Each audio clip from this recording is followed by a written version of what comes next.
अच्छा लगा था।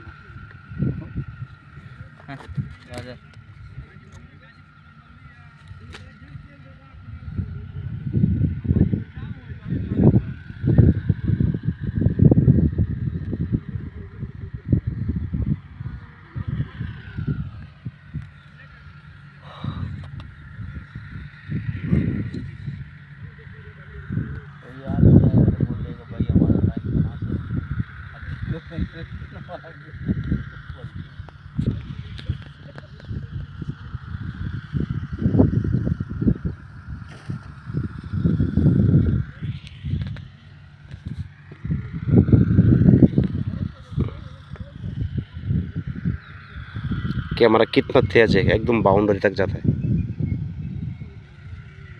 गंजन। कैमरा कितना तेज है ना, बाउंड्री तक जाता है। तो महंगा वाला मोबाइल होगा। महंगा वाला बात नहीं करता, कैमरा का देख कितना पावर होता है ना।